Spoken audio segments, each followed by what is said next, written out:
affiliated individuals or organizations. We encourage open dialogue and diverse perspectives, but the individual viewpoints shared during this discussion are personal and should not be attributed to any collective entity involved.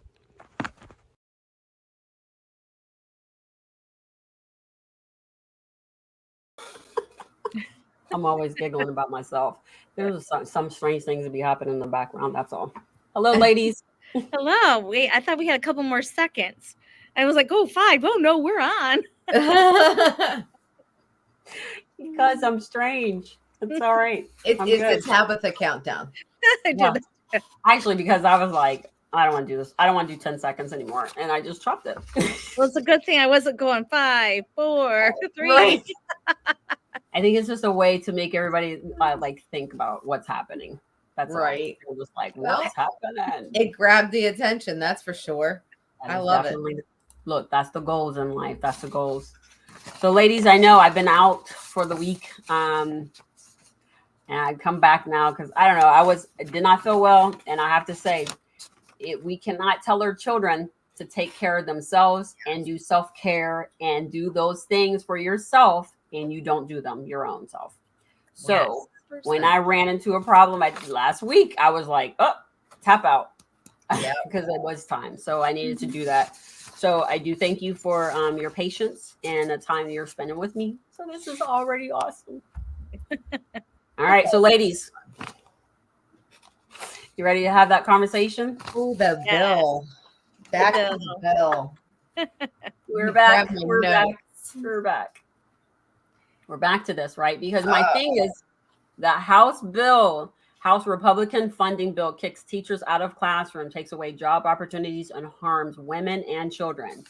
So one of the first things I'm going to say with this, I know this is the second time we've talked about it here, but because it impacts and touches so many arenas, we're going to be having this ongoing conversation because until it passes, we still have options. And I think that's what I want to make sure that anybody who's listening and paying attention and any of the parents know that until it passes, we have options. And now is a good time to actually exercise our options or evaluate what options we're willing to go ahead and accept. So that's the one thing I want to make sure that we're clear about. But the other thing is I want to start with Christine, because Christine was not here the first time we had this discussion. So I'm very interested in understanding your position as to how you see this bill and what do you think is going to be what's important here. What do we got? So the first time that I heard about this bill, I was in a professional development in Washington, DC area, and they were discussing how this bill was going to be affecting our professional development opportunities, and we were not going to be able to have any more of these professional developments if this bill goes into effect. So as I was listening to you, we were talking about the options, but I also think we have an obligation to talk about this as educators and people that are advocating for our children and for the safety of our schools. Because if we just talk about safety, and we can unpack this from a safety standpoint, we have a huge issue here. So they're going to be taking teachers out of classrooms. We already know that our classrooms are overloaded and our teachers are overworked. What are the implications of that, even just from a safety standpoint? That is very scary, because they are talking about kicking out 220,000 teachers out of the classroom. Okay. So I was like, does that mean current teachers are in the classroom or teachers that are certified to teach? What are we taking a look at? Because teachers are leaving in groves. So we already have, and I'm going to go quote unquote a teacher shortage. We do not have a teacher shortage. We have a teacher retention issue. I'm going to repeat that. We have a teacher retention issue. We do not have an issue with a lack of teachers. Now, given that, I am going to tell you we have an issue coming up. We have an issue with having teachers going into education in the first place. Now, So now we're going to end up, so we have a retention issue. Now we're going to end up with a teacher shortage because they're not going into the field anymore. Yep. So we have kind of like a double whammy in the United States currently that's happening. So this bill, what it's going to do is we're taking, our chop, or we're taking our axe, and we're chopping down that tree. This one is going to be like the little finger, and it's going to go push right over, and everything is going to tumble over if we are not diligent, and if we don't all do our parts as citizens. It's our responsibility as a citizen, whether we have children in our system or not in the system, to be educated on what laws are coming into effect, and the education system will dictate our businesses and our society as a whole, our crime. And so I can go on a tangent. I'm going to stop right there because there's a lot to unpack. Okay. So, and I'm glad you said that. So here's my thing. We do this all the time and we have these conversations. My voice is going to be raspy because just keep in mind, I'm just trying to get over some crud. 4 million teachers across the United States. 55% of them want to quit. That is 2.2 million. But then you go ahead and take 200,000 teachers out of the classroom. Right. So the reason why I did the math is because sometimes the numbers don't lie, right? And what we do is we hide from the metrics. When the metrics does not give us what we're looking for, we have a tendency to run away from it. We say, no, that can't possibly be it. Let's make fluffy clouds. And so we can always pretend that the world is going to be utopia regardless, right? But that's not true, because let's be very clear. Currently, right now, there's a complaint or consistency in communicating that there is a teacher shortage. There is not a teacher shortage. I've met too many of you who have transitioned away from teaching because of those behaviors inside those organizations. One. The second part of it is that if for one moment, all these teacher unions finally get together and say they're not listening, and 55% want to quit, even if you get half of that to leave the education, it will cripple education as a whole. And we're already experiencing that now based off of what challenges that the schools are having. So for you to put something forward to say that you know that you are wanting to take 220,000 teachers out of the classroom is a direct impact and saying, we do not care about the child's education. We do not care about the fact that they will not be able to get jobs. We don't care about this. And here's the thing. Teachers say they need more money. You just need to stop giving more work and not compensating that behavior. That's how you're going to retain them. But if you keep pushing people further away, why would anybody stay and work for free? Just because we like what we're doing does not mean that we want to work for free. So right. That's not okay. So my thing is that parents have a choice now, but wait, our policymakers and the people who have encouraged this, I'm concerned. What are we doing? And what is the reasoning? We don't have enough. The school year started with a bunch of subs in classrooms, and parents were upset because their kids were going to school for a couple of weeks and never opened up a book, never got any piece of instruction because there were all these subs. Is that where we're going with our education? Well, we have people leaving mid-year too. I mean, it's not just starting the year with subs, but I know a specific school here in the area where I live in North Carolina, I know of at least 4 teachers that have left since the start of the school year because they don't feel supported. Many of them, 2 of them were brand new right out of college, and 3 months into the job walked away and said, I can't do this. This is not worth, moving forward. And then 2 retired early. It's just, we're pushing people away continually over and over and over again. So, Kristen, you've been teaching now for a while. Have you ever heard of teachers ever leaving during their contract time? Because we have a contract from the beginning of the year to the end of the year. So this Not is unless it's an emergency. Right. And so within the last couple of years, you're seeing that more, that teachers don't feel like they need to stay even for their children. They're like, nope, I'm done. And you would never have ever seen that before. And teachers have, yeah. And that's a valid point. I never would have thought about that, but I never would have considered leaving in the middle of the school year. Even the last year I was in the schools, it was an awful, horrible year for me. However, I never considered not finishing the school year.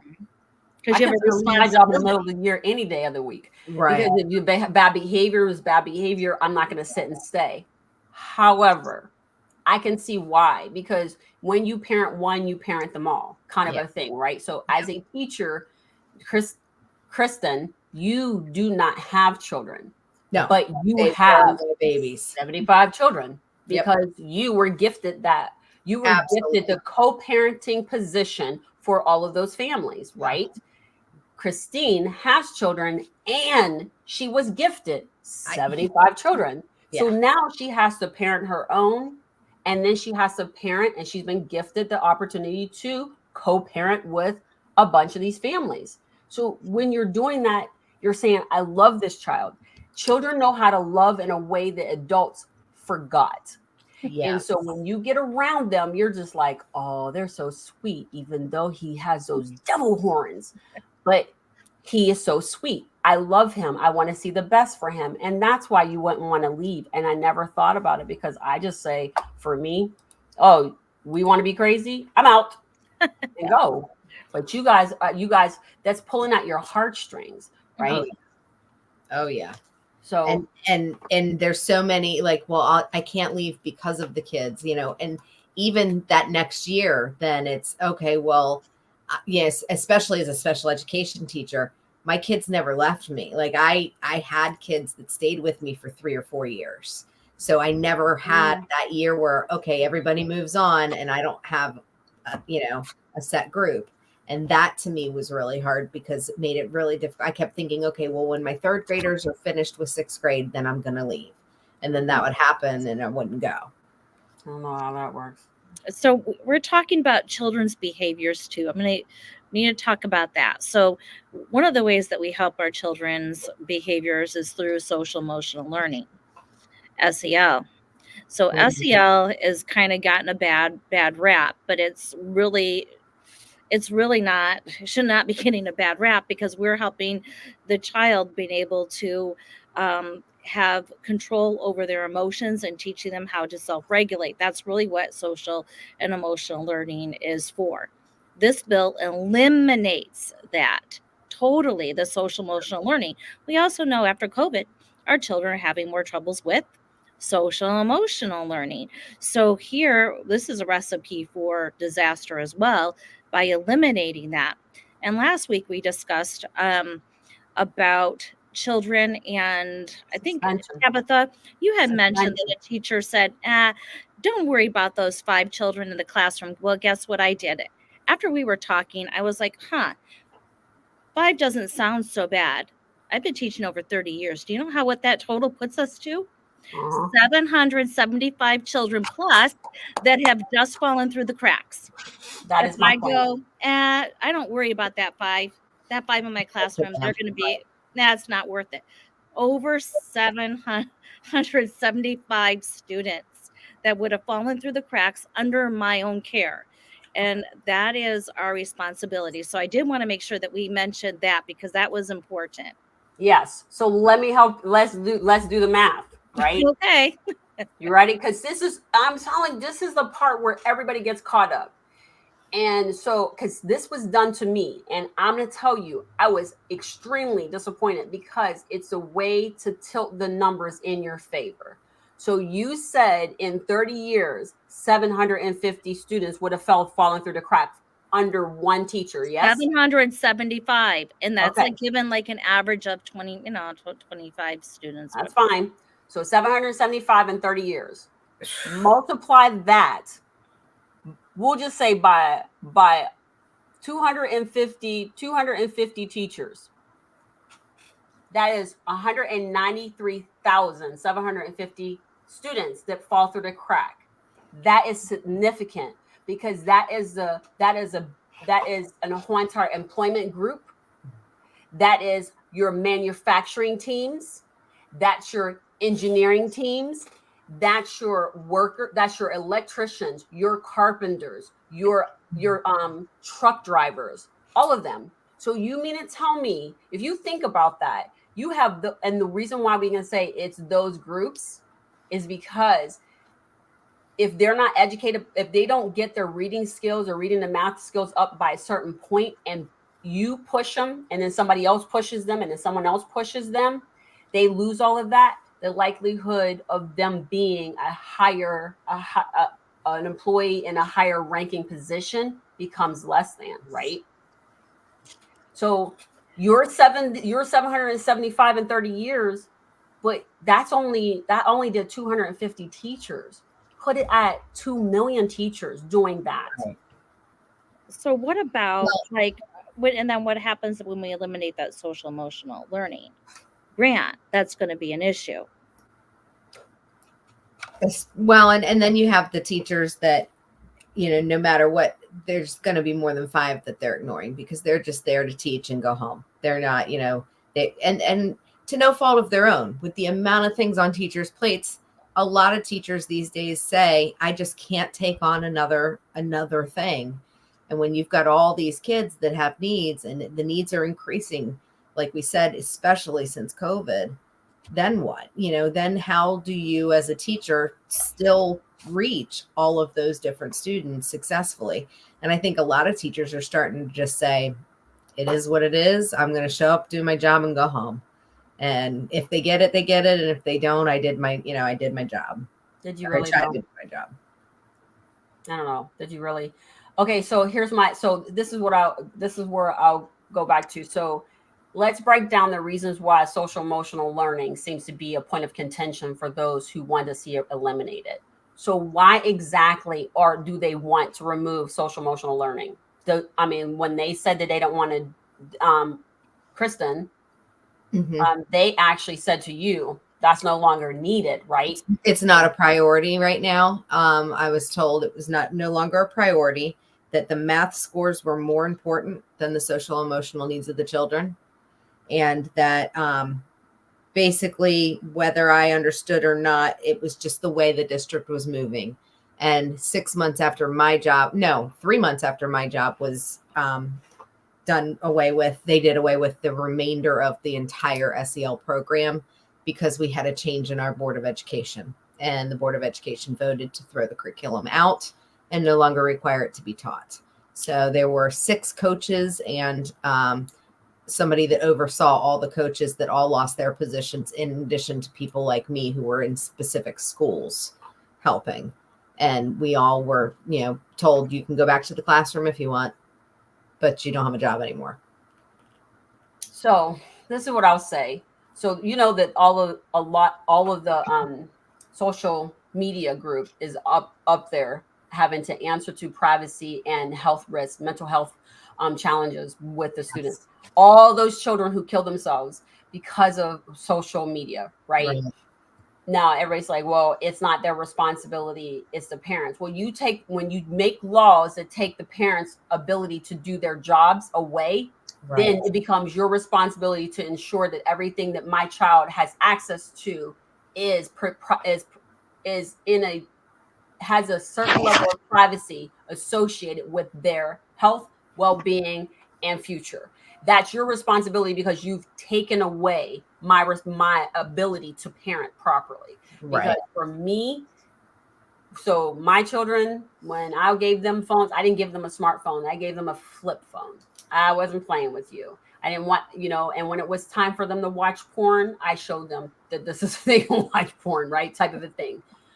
It wasn't porn. It wasn't like that. But the point is that when I wanted them to see naked bodies, I showed them what I wanted them to see versus them finding it on the internet and exploring it that way. That's kind of what that was about. But so when we break down social emotional, I'm not forgetting the learning. I'm saying social emotional. Stop.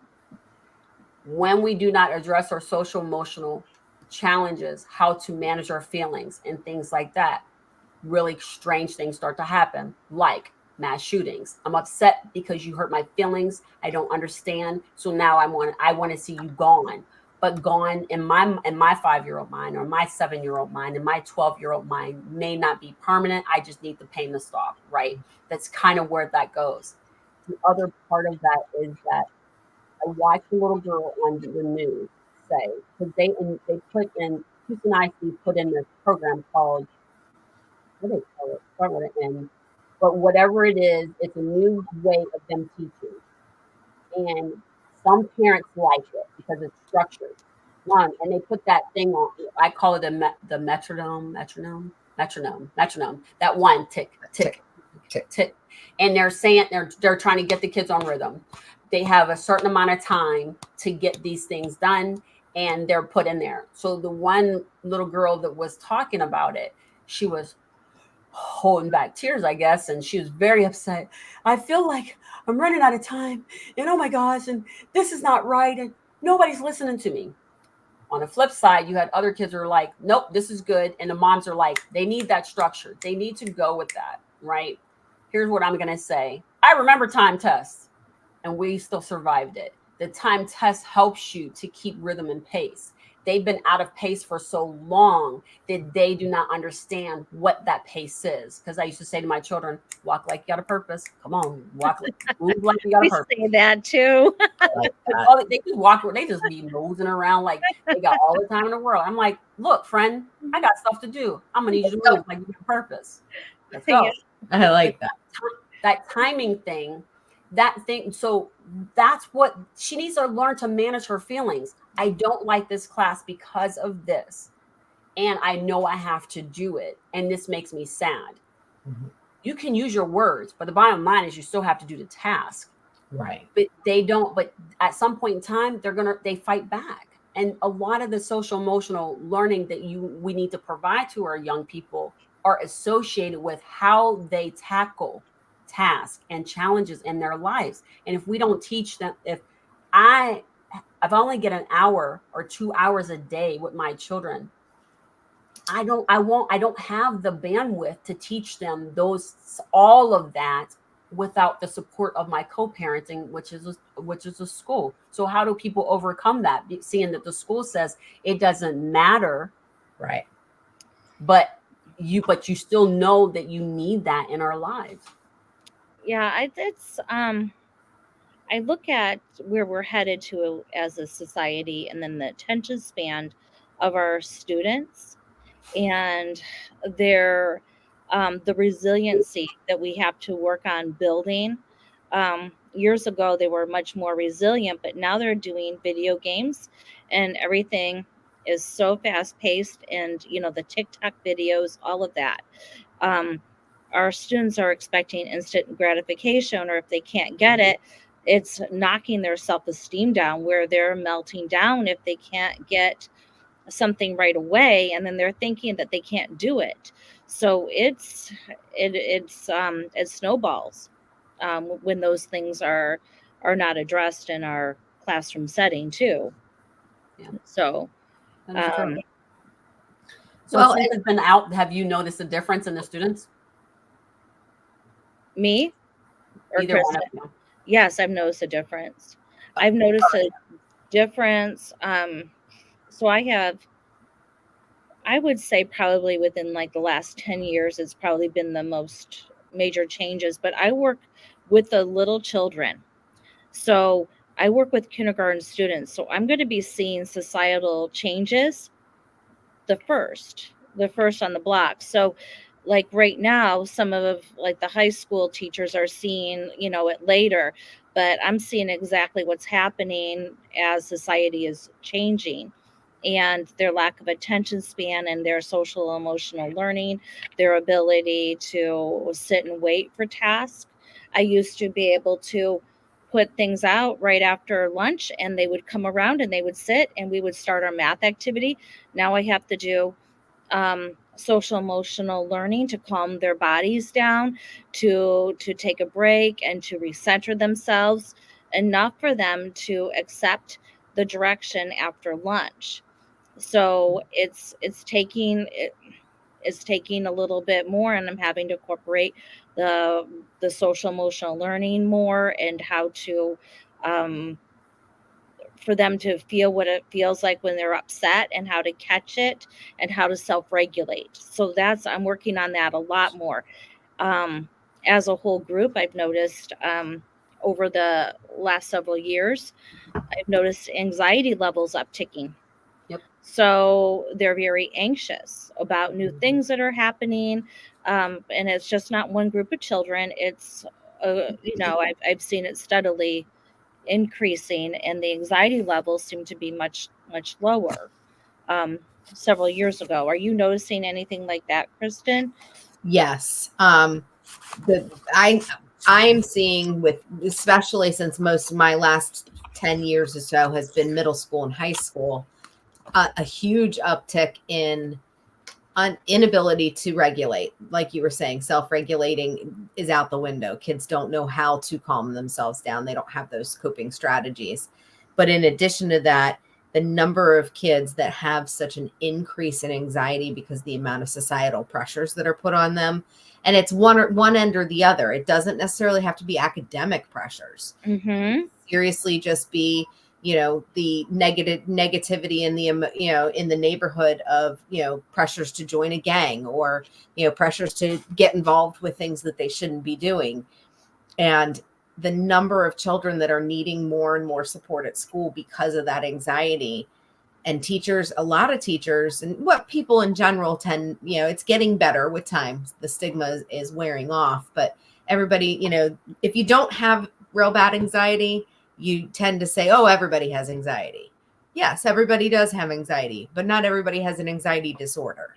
And there is a drastic difference.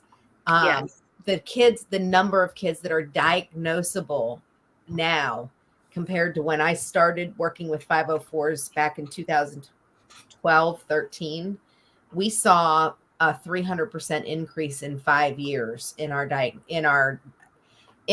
number of kids that had plans created for them. Part of that was people figuring out and learning, the system and knowing how to get a plan in place, but also the number of kids being diagnosed was going up so much. So yes, I mean, just every age group, I'm seeing it more and more and more. Mm-hmm. So thanks for that. So, okay, so we talked about the children, right? You two are experts. You have seen it firsthand, what it looks like with SEL and what it looks like without SEL. And you recognize that you are part of the solution for it, not the total solution. So parents and families have to do their part at home, as well as school has to do their part at school, in order for that student to have 2 out of 3 of the, supporting parts to help them. Because in the community, let me explain. The community people are like, well, you have to build your community. Yes, you do. Because if you don't build it, they will build their own. And when they build their own, it will not include your value systems. Let's be very clear. Children are able to build their own village because they don't like us. They think that we're stupid and all this other stuff. Because as children, we just want to get out and have fun. We don't realize that our fun costs, right? And so we need to be mindful of that. But the reason why I say what I'm leading into is that we talk a lot about the children, but social emotional learning actually impacts the adults too. So now, what have you noticed and seen from the adults before and after SEL?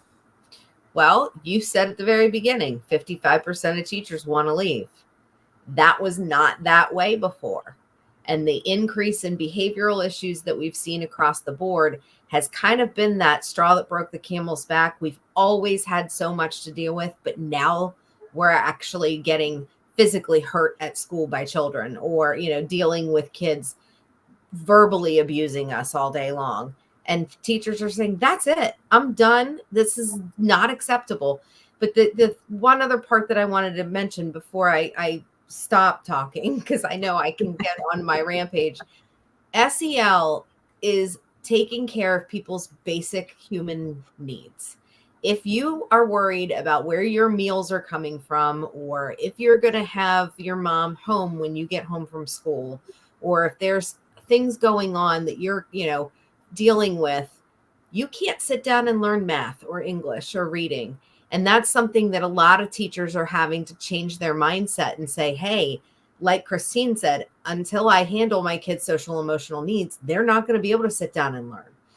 I need to address these issues at least enough to make them feel safe enough that they can put it to the side and be able to learn for the day.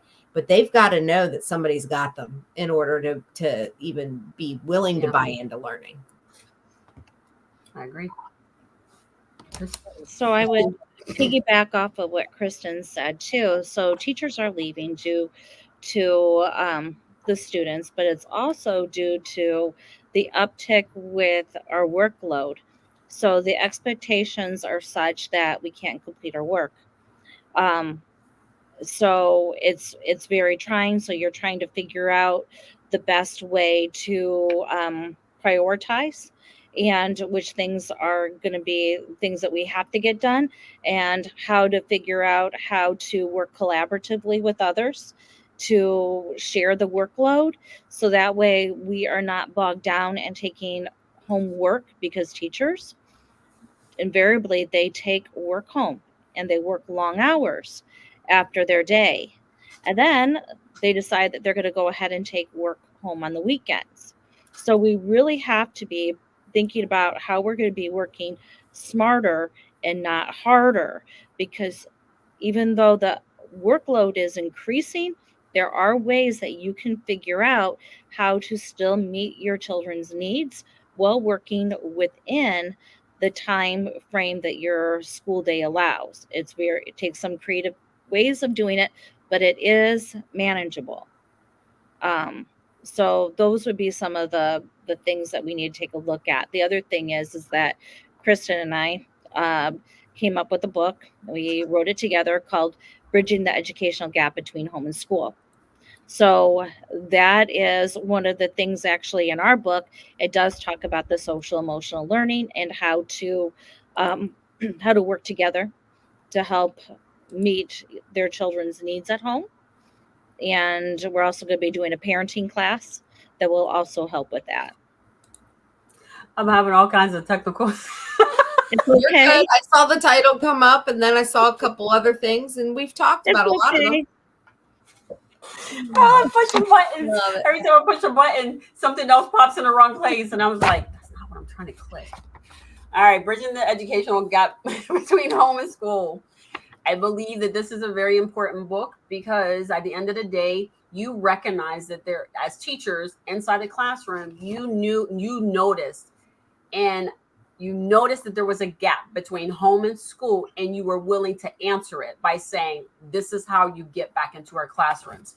Parents, this is how you get back in the classroom, because we've been excluded as parents from the classroom. I remember going and saying, okay, I remember a teacher saying, we're not getting the support from our parents. And I was like, okay, I'll show up. What can I do? Right? What can I do? How will I do this? Things like that. They're like, no, we don't want you help. What?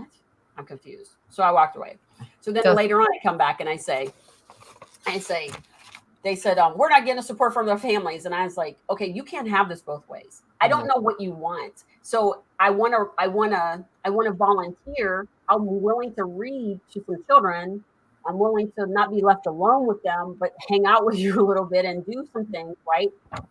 But you're telling me no. So who is it that you're looking for? So it's really hard for parents to try to get to be a part of their child's education when we're told that no, you're not welcomed here. We don't want you here. And that's just wrong. So I don't know. I have a hard time with that. So part of our program is twofold. So it's working with the teachers and how to work with the parents and giving them some tips, because we do need parents to help us out. And then also working with the parents and doing that. We also have a Venn diagram that we probably should share out, because we haven't shared it out publicly yet. And Kristen and I were looking, and there was no Venn diagram.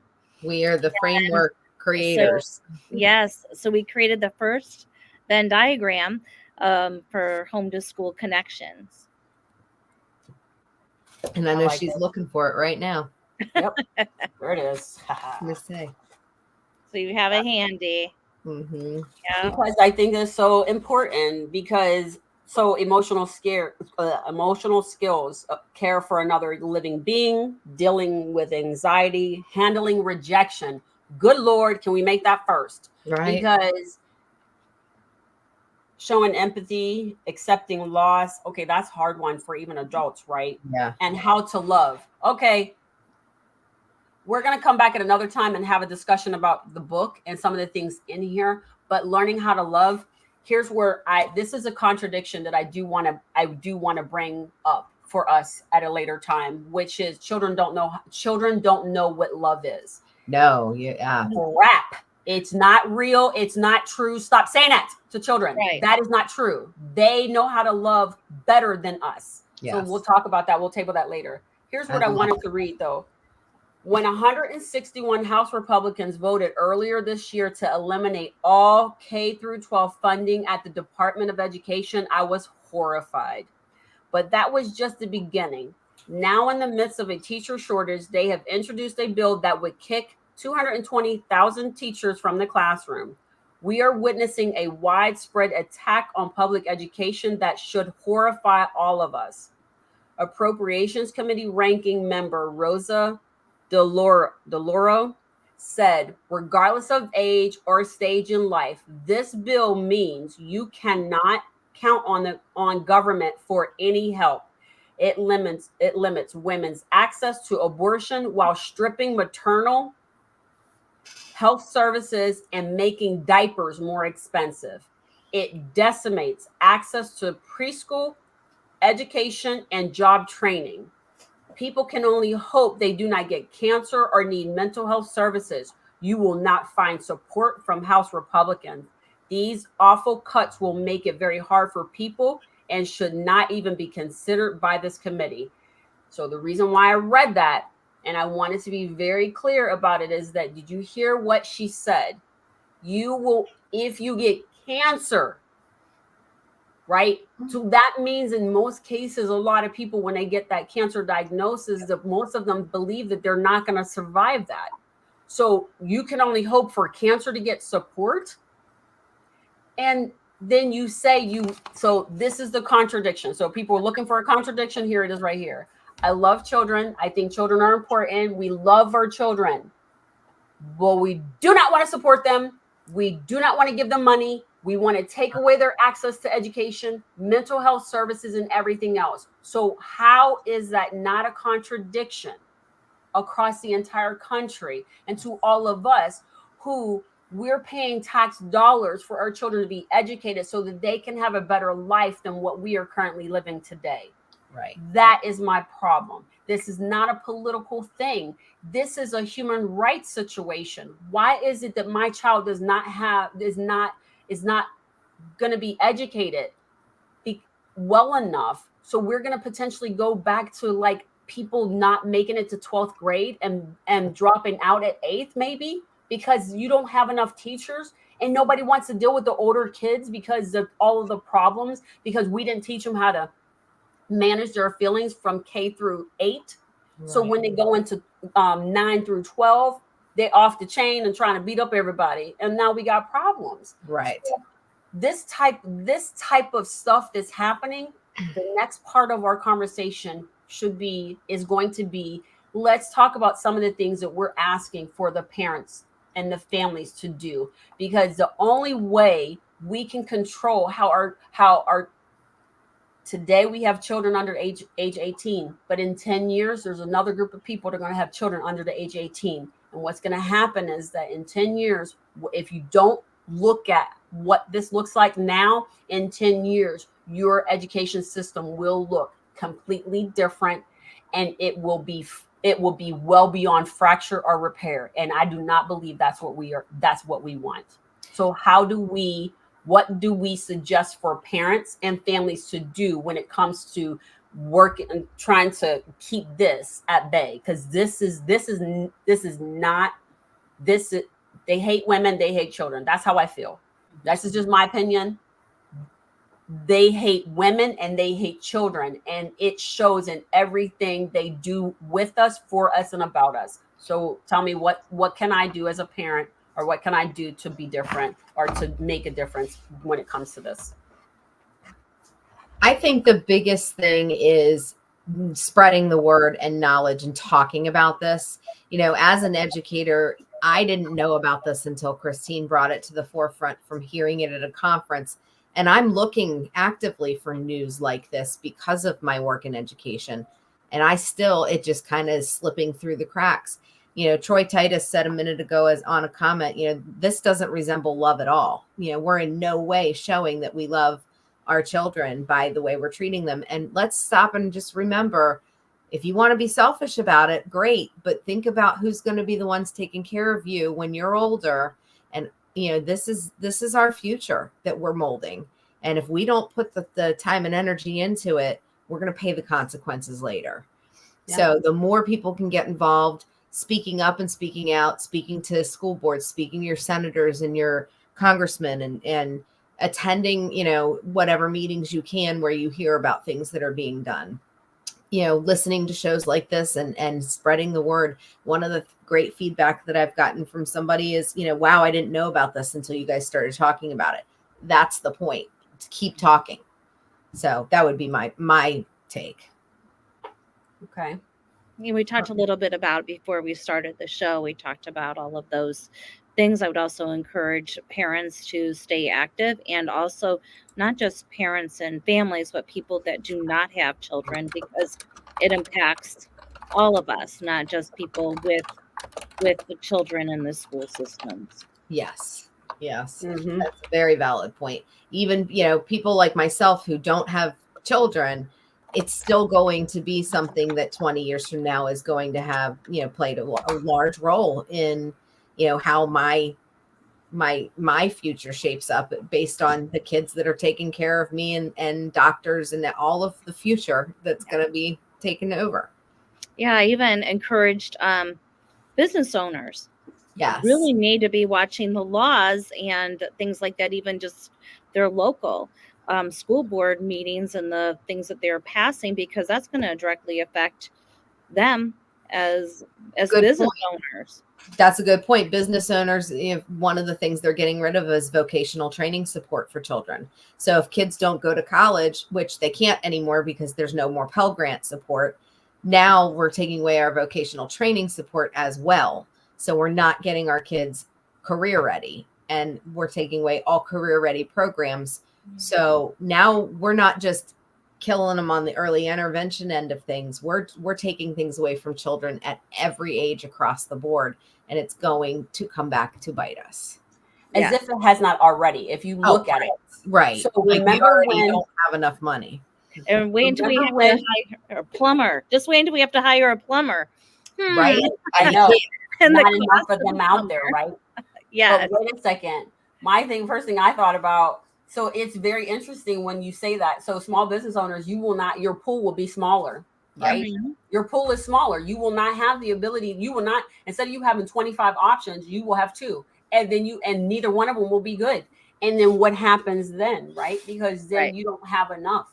But the fact that you're taking away that support. So do you remember when it was save the music, save the music, save the music, save the music? Why are we taking music out of the school, right? So we fought that battle, and we were able to, some of us were able to hold on to the music just a little bit. So now we're doing this thing with college. So if you look, college enrollment is down. That's why I want Kathy to come in and have a conversation with us, right? So Kathy's going to come and join us. I just haven't circled back, but enrollment is down. Yep. Because a lot of students, they don't see the value in a college education any longer. It's too costly to go.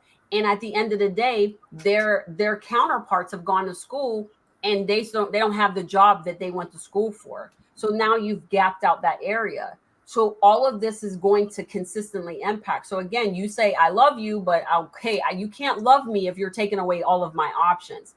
And the reason why I correlated back to save the music is because we were trying to save something because they needed us to have something to do.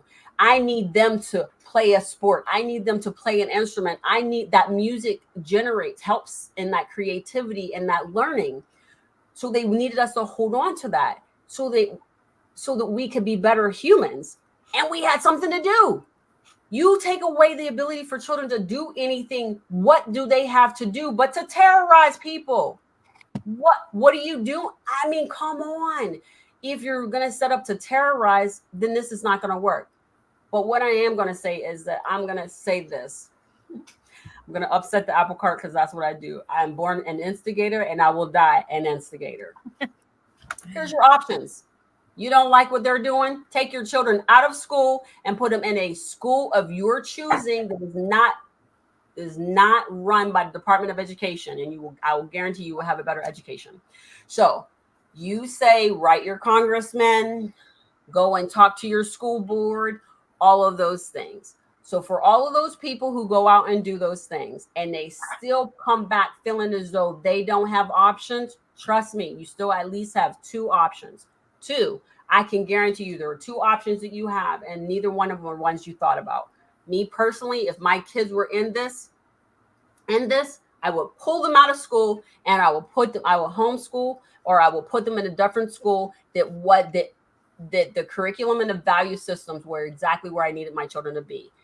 The point is that our money pays for our schools. If our schools are not doing what our schools are supposed to do with our children, put them somewhere else, allow them to have your tax dollars, but put them in a place where you will be able to reclaim your tax dollars later, because your children will have the education you want them to have and not the education that has been dished out to them as if they were poverty and that they were never going to see anything more than $25,000 a year.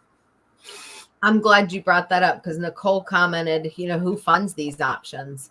And it's us, as taxpayers, we're the ones funding. It's just the government deciding how to use that money. So Nicole, it's us. Yes. It's our money and they're deciding how to use it. And that's the part that scares the daylight. That is the problem. 100%. So I'm explaining this other part. This is what I'm going to say to you. So this is just a correlation, but this is how the money runs. Do you know that when we have a shooting, a police officer involved shooting, and that there is an investigation and the finding is that the police officer was in the wrong, and everybody's like, we need justice. Give me money, because money is the only thing that hurts you bad enough to not want to do it again. Yes. Right. So then they go and they sue, and then they get this money. Guess where the money comes from? It's our money again. Taxpayer money. They pay off the family that was harmed with our tax dollars again. And so we fight this, and then they turn around and give us our money back and our neighbors' money just to make you quiet. So we are funding all of these activities. And when we cut off the money, people will start to respond, and small business will show you that. So what happens is when you stop being able to sell popcorn, you got to close your doors, because the popcorn is supposed to pay for your lights and your building. So you no longer sell popcorn, you no longer have lights or building. That's what should happen in other areas, because that's the only message that people understand is when you lose money that helps you fund your life, you start to behave slightly different because you don't like the new life that you've been dished out. Right. Yeah, that's a good point. And Nicole just commented, ridiculous that the taxpayers can't choose how we want, to be dispersed within the educational system. It doesn't make sense. Nope. Yeah, we can control our money, but we have to stand up for something. That's the problem. And a lot of times, a lot of people don't know we don't even know. They don't know. If it wasn't for me, like I said before he came on, I was like, am I doing enough? Am I doing the right things? But I'm bringing awareness, because as an instigator, I shine the light in dark places and places where people don't want to go visit.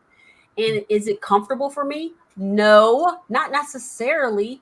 But I'm not one person that says, no, if it's wrong, let's have a conversation about how to solve that, so that we have one corner that's not wrong when we turn our backs on it. When we turn and say, okay, you're good, and we need to walk away from it, we need to know it's okay. But if we keep letting people or things be in those dark places and not having conversations, we don't solve anything. Absolutely. Right. So I appreciate everybody's comments and everything like that. Thank you, Nicole. Troy, Chandra, Cindy. Thank you for visiting with us and having a conversation. This conversation is meant for all of us to have. Have this go. I put the link for the House Republican funding bill, so you can go and take a look. I will continue. We will continue to have these conversations because they dumped a bunch of things in here that we didn't even talk about. And we're going to continue to have those conversations because the mortality rate for women, for pregnant moms is a problem. And then if they're taking away maternal rights, that's another thing that impacts a child in a negative way. You know what I mean? I had somebody tell me today that one of the parents says, I was going to abort him. You said that to her in 30 seconds of meeting her. What is this kid hearing? Right? What do they know? What are they? So that parent messed with the child's mindset and the way he sees himself because she felt she had no options for her for her pregnancy. That's not cool. And more of that can show up. So those are other things that we'll be able to talk about. So I'll go ahead and allow you guys to have your. Oh, wait, let's talk about Nicole one more time. I love you, Nicole. Let's go. One more time, Nicole. One more time. I wonder how many of the affected families of shootings who sue take a portion of that money to get therapy or support their survivor child needs to deal with the trauma. Who knows? And that's scary. No, it's not an automatic. She just said perhaps the money given in a lawsuit would be better spent to fund facilities to support the entire family. They are all affected. Absolutely. Well, that's a very good idea. Yep. See? Well, and that's we're saying, yay, this is what we're here for, to provide options, because they are. So when you're in the tunnel, you don't know the outside is raining. Right. So let us help you to learn that outside is raining and you just got to put your slickers on or whatever. And then inside you're okay. But let us help you, because what they're doing in education and health and all this other stuff impacts all of us significantly. Maybe not today, but maybe later, right? And that's just something we have to take a look at. So ladies, go ahead, wrap it up. What do you want to say for the last part of this? And then we'll come back with a new contradiction next week. Thank you, Kathy. You want to go first, Christine? So my brain, I'm like, I was hoping you go first. So I think it's really important that we stay abreast of these laws and laws that are coming through, because there's going to be more of these laws. And as Kristen said, and also Tabitha, I don't think either one of you knew about this law. I also did not know about this law. And I have information coming through to me through my emails about laws that are coming up, laws that we need to be made aware of. This was not even on my radar.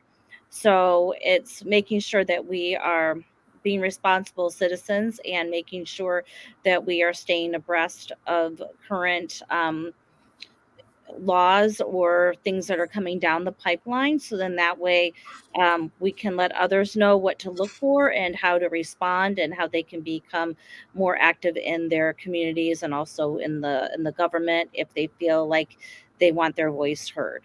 Yeah, I think that's absolutely. And I don't want to cut you off, but you're absolutely right. I think getting our voices heard and getting more and more people aware is so key. One of the things, cliffhanger wise, I'll leave with is we're just talking about education right now. And that bill is so jam packed with so many other things that affect birth to death, age wise. Everybody will be affected. We didn't even get into the social services and or health and human services components or the healthcare components. I mean, there are so many pieces. It's not just education that they're decimating here.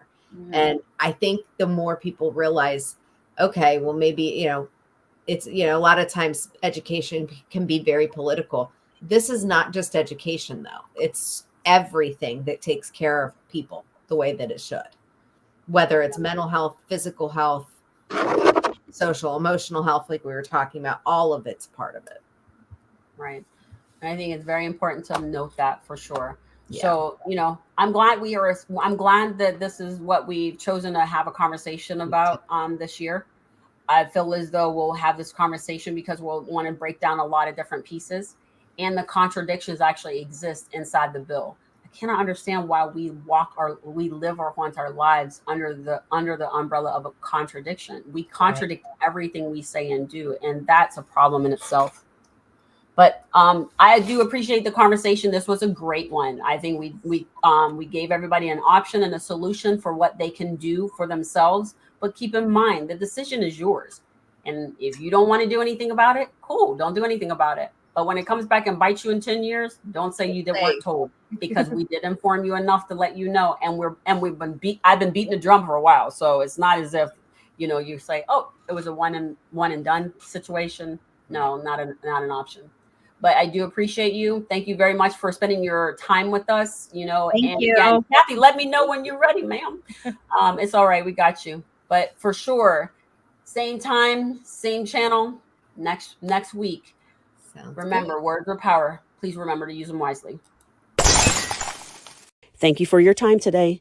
We appreciate the support and look forward to you visiting us again next week. Same time, same place. Until then, words are power. Please remember to use them wisely. If you have an interest in discussing a contradiction or would like to be on our live show, please let us know and send us a direct message.